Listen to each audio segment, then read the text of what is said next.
नमस्कार, TV 20 news पर प्रमुख खबरें आप अपने क्षेत्र की देख रहे हैं। मैं हूं आपके साथ अशोक वर्मा। आइए रूबरू कराते हैं आपके क्षेत्रों की तमाम खबरों से। आजमगढ़ में भाजपा नेता ने लगाया जानलेवा हमला का आरोप। कोतवाली पहुंच दी तैयारी, राजनीतिक द्वेष के चलते बदमाशों पर हमले का लगाया आरोप। कहा गोली चलाकर ईंट पत्थर से हमला हुआ। शुक्रवार को शहर कोतवाली पहुंचे भारतीय जनता पार्टी के जिला उपाध्यक्ष श्री कृष्ण सिंह ने लिखित तहरीर देकर खुद के ऊपर जानलेवा हमला किए जाने का आरोप लगाया है। उन्होंने बताया कि बीती रात उकरौड़ा स्थित सर्विस लेन के पास एक ढाबे पर अपने कार्यकर्ताओं संग भोजन करने पहुंचे थे। आरोप है कि ढाबे से वापस लौटते समय कुछ आपराधिक प्रवृत्ति के लोगों द्वारा उनके ऊपर हवाई फायरिंग करते हुए ईंट पत्थर से जानलेवा हमला किया गया, जिसमें मेरी फॉर्च्यूनर गाड़ी का पीछे का शीशा बुरी तरह से टूट गया। कहा कि राजनीतिक प्रतिद्वंदता के चलते उनके ऊपर यह जानलेवा हमला कराया गया।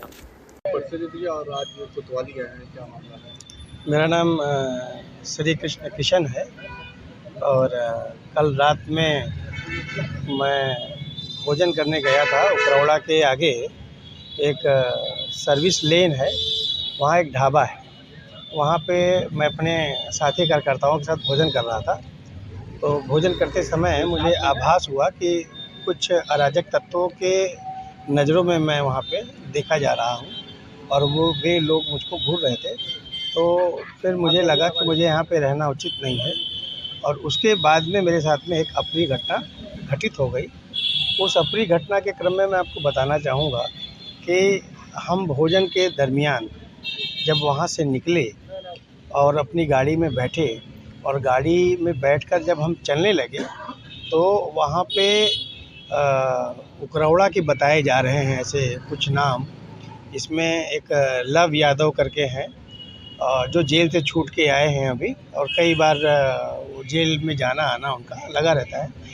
और दूसरे हैं उनके साथ में कोई भीमसेन करके नाम आ रहा है और कोई एक साकिब करके हैं और एक हेमंत करके हैं। ये चार ऐसे नाम हमारे सामने हैं जिनको मैं जानता नहीं, जो हमको पुलिस के द्वारा और एक व्यक्ति की शायद उसमें गिरफ्तारी पुलिस के द्वारा की गई है। तो जब हमारी गाड़ी निकली है तो सबसे पहले इन लोगों ने हमारी गाड़ी को रोकने का प्रयास किया जबरन, और मैं अपनी फॉर्च्यूनर कार से जा रहा था। तो जब नहीं रोक पाए तो फिर उन्होंने गोली चलाई और गोली चलाने के बाद में मेरी गाड़ी की जो गाड़ी चला रहे थे उनका पैर ब्रेक पे दबा और उसके बाद फिर से वो स्लेटर लेके वहाँ से आगे निकलने का जो है प्रयास किए। उतने देर में उनके दूसरे हाथ में, जो 3 व्यक्ति गाड़ी पे थे, उसके दूसरे हाथ में जो आधा ईंटा होता है वो आधा ईंटा चला के उन्होंने मारा और मेरी गाड़ी का शीशा टूट गया। तो इस विषय को लेकर आज हम लोग कोतवाली में आए थे, पुलिस के पास आए थे। योगी सरकार है और हमको अपनी सरकार और हमारी सरकार की जो कानून व्यवस्था है उस पर पूरा विश्वास है कि पार्टी अपने पार्टी कार्यकर्ताओं के साथ बहुत मजबूती से खड़ी रहेगी।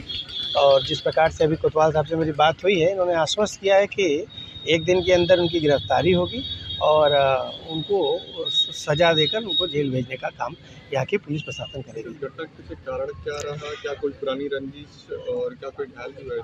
अब मेरे हिसाब से जब व्यक्ति राजनीतिक और सामाजिक होता है और समाज में जब उसकी लोकप्रियता धीरे धीरे बढ़ती रहती है तो मुझको लगता है बहुत सारे ऐसे अदृश्य नकारात्मक शक्तियाँ हैं जो उस लोकप्रियता को पचा नहीं पाती हैं। तो हो सकता है कि इसके पीछे वे लोग हों। इस क्रम में मैं एक उदाहरण देना चाहूँगा कि एक बार की बात है, सीपू सिंह भी इसी जनपद के एक बड़े सम्माननीय जनप्रतिनिधि हुआ करते थे और उनके घर में घुसकर उनकी लोकप्रियता को देखते हुए उनके घर में घुस के उनकी हत्या कर दी गई।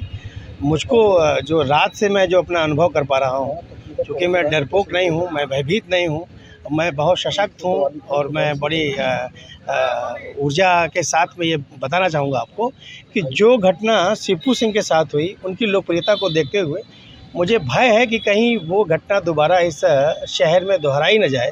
क्योंकि उसी क्रम में जो लोग देख रहे हैं आज हमारे समाज में, जो अराजक तत्व जिनका नाम आ रहा है हमारे सामने, उनकी भी भूमिका कहीं ना कहीं इसी प्रकार से दिख रही है कि वे कल अगर हमारे पास ये गाड़ी नहीं होती और हमारे साथी के पास विवेक नहीं होता तो हम अपने स्वविवेक से वहाँ से निकलते नहीं, तो हो सकता था कि कल मेरी भी हत्या कर दी जाती।